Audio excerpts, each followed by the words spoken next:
Sebelum melanjutkan, jangan lupa subscribe dulu. Terima kasih.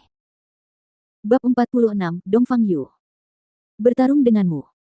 Jian Wushuang menyipitkan matanya dan merasa sedikit khawatir. Sima Bu berkata dengan suara pelan, Su Tao punya masa lalu denganku dan menyimpan dendam. Kekuatannya tidak sebaik milikku, jadi dia tidak berani datang kepadaku secara langsung, hanya mengirim muridnya untuk membuat masalah bagimu. Abaikan saja dia. Begitukah? Jian Wushuang tahu alasannya. Sambil melirik Dongfang Yu, dia menggelengkan kepalanya dan berkata, maaf, aku tidak tertarik. Bagaimana mungkin? Mungkinkah orang yang dibawa Tuan Bu ke sini adalah seorang pengecut? Dongfang Yu berkata dengan senyum dingin dan suara keras, menarik perhatian pengawal naga emas di loteng. Para pengawal naga emas melihat ke arah mereka dan langsung menunjukkan ekspresi tertarik. Saat banyak orang tiba-tiba menatap Jian Wushuang, dia menekan topi jerami kerucutnya dengan wajah muram. Su Tao, apa maksudmu dengan ini? Sima Bu berteriak dengan suara dingin. Tidak ada. Aku hanya tidak menyangka orang yang dibawa Tuan Bu ke sini begitu sombong. Apapun hasilnya, kita akan menyelesaikan tugas pengawal naga emas Cakar 1 bersama-sama 3 hari dari sekarang. Dia terlalu sombong untuk menyapaku, jawab Su Tao sambil mencibir. Baiklah, maksudmu siapapun yang menantang kita, kita harus menang. Kalau begitu, aku menantangmu sekarang. Aku ingin tahu apakah kau punya keberanian untuk bertarung denganku. Kata Sima Bu dengan suara berat. Haha, Tuan Bu sedang mengolok-olokku. Semua orang tahu kekuatanmu. Aku tidak berani bertarung denganmu, kata Su Tao dengan santai. Bercanda. Sima Bu memahami sekilas tentang esensi pedang api yang mengamuk. Dia bahkan adalah pengawal naga emas bercakar 3 dan dia berada di puncak alam inti emas primordial. Sima Bu jelas jauh lebih kuat dari Su Tao. Pendekar, apakah kau akan selalu bersembunyi di belakang Tuan Bu? Karena kau pengecut, apa kualifikasimu untuk menyelesaikan tugas sebagai pengawal naga emas bercakar 1? Dongfang Yu berkata sambil tersenyum sinis. Kau benar. Jian Wushuang tiba-tiba mendongak sambil tersenyum tipis. Jika itu hanya sekadar sapaan, aku tidak punya alasan untuk menolak. Kumohon. Jian Wushuang. Sima Bu menoleh dengan heran. Jangan khawatir. Aku tahu apa yang harus kulakukan, kata Jian Wushuang dengan suara lebih pelan.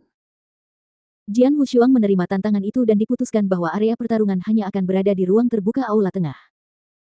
Di area seluas puluhan meter persegi itu, berdiri Jian Wushuang dan Dongfang Yu, bersama sejumlah besar pengawal naga emas di dekatnya, dengan gembira menyaksikan. Sambil berdiri di sana, dengan tongkat hitam panjang di tangannya, Dongfang Yu memancarkan aura yang membumbung tinggi. Tongkat panjang. Ekspresi Jian Wushuang berubah saat dia menghunus pedang pembunuh 3 kali. Nak, hati-hati. Dongfang Yu tersenyum, diikuti gerakan cepat, lalu dia langsung bergegas mendekat. Pada saat ini, tongkat panjang di tangannya berubah menjadi cahaya hitam yang bersinar. Sangat lambat. Jian Wushuang melihat Dongfang Yu bergegas mendekat, tetapi dia tidak menganggapnya serius. Faktanya, ledakan kecepatan Dongfang Yu dari alam laut transformasi luar biasa sangat cepat, tetapi dibandingkan dengan Jian Wushuang yang memahami jejak esensi pedang angin, itu memang agak terlalu lambat. Meski lambat, tenaganya tidak lemah. Aku akan menggunakannya untuk memberikan pertunjukan yang bagus. Jian Wushuang tersenyum tipis dan tiba-tiba mengayunkan pedang pembunuh 3 kali, melepaskan cahaya pedang bersiul yang membelah udara. Dentang. Pedang pembunuh 3 kali bertabrakan langsung dengan cahaya hitam yang bersinar itu, menghasilkan suara perkusi bernada rendah. Kemudian cahaya gelap itu berubah menjadi ular besar, berputar-putar di udara sebelum langsung berubah kembali ke bentuk tongkat, yang bertujuan untuk menyerangnya. Apa? Jian Wushuang tampak panik saat ia buru-buru mengayunkan pedang untuk menangkis. Namun, ia tetap terkena tongkat itu, menyebabkan tubuh dan lututnya membungkuk. Terlebih lagi, bentuk ular itu memanjang secara tak terduga, seolah-olah mulut besar yang tampak ganas itu terbuka dengan ganas untuk menggigit Jian Wushuang. Jian Wushuang menaruh pedang pembunuh 3 kali secara horizontal di dadanya dengan susah payah. Peng!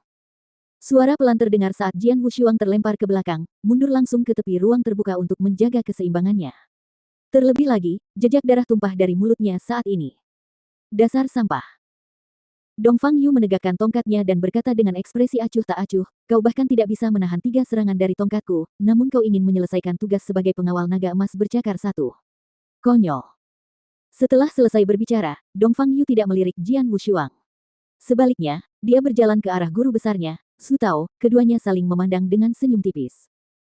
Su Tao, muridmu sungguh hebat. Teknik tongkatnya sangat kuat. Selain itu, kultivasinya juga telah mencapai puncak alam transformasi laut luar biasa.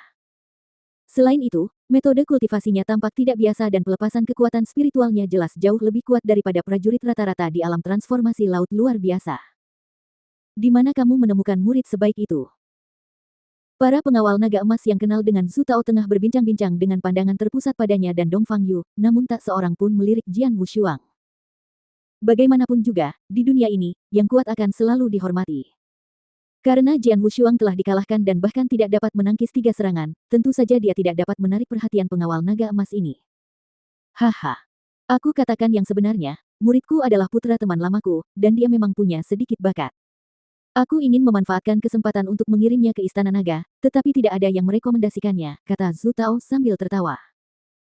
Istana Naga. Kau berniat mengirimnya ke Istana Naga, tapi tak seorang pun merekomendasikannya. Haha. Zhu Tao, muridmu benar-benar hebat. Istana Naga Emas menjadi sangat berisik karena banyak pengawal naga emas yang membicarakan topik yang berhubungan dengan Istana Naga. Jian Wushuang, yang tidak diperhatikan oleh siapapun, meninggalkan perhatian orang banyak dengan tenang, mendatangi Sima Bu. Sima Bu yang tengah minum sendirian di dekat meja, melemparkan kendi anggur kepada Jian Wushuang saat dia melihatnya datang. Minumlah, kata Sima Bu. Jian Wushuang menangkap botol anggur itu dan meminumnya tanpa ragu-ragu. Dia telah belajar minum dari Sima Bu di hutan gelap selama 4 bulan terakhir. Sekarang, saat minum, dia merasa nyaman mencicipi rasa asam dan gurihnya. Menyegarkan, Jian Wushuang tidak dapat menahan diri untuk berkomentar. Kau bisa mengalahkannya secara langsung, jadi mengapa kau sengaja kalah? Sima Bu tertawa pelan. Meskipun orang lain tidak mengetahui kekuatan Jian Wushuang, Sima Bu sepenuhnya menyadarinya. Rupanya, Jian Wushuang kalah dalam pertarungan itu dengan sengaja. Bagaimanapun, ini adalah istana cabang dari Istana Naga Emas. Semakin banyak orang, semakin banyak pula gangguan. Oleh karena itu, mungkin ada beberapa mata-mata dari Menara Bulu Darah. Aku harus bersikap rendah hati. Seperti sekarang, semua orang akan memusatkan perhatian mereka pada Dongfang Yu, jadi tidak ada yang akan memperhatikanku. Bukankah itu bagus? Kata Jian Wushuang sambil tertawa. Haha, aku mengerti maksudmu. Tapi, tidakkah kau merasa malu dikalahkan oleh Dongfang Yu di depan begitu banyak orang, hanya dengan 3 gerakan? Sima Bu bertanya lagi. Dibandingkan dengan hidupku, kehilangan muka tidaklah berarti apa-apa. Kata Jian Wushuang sambil menyeringai dan terus minum sambil mengangkat kepalanya.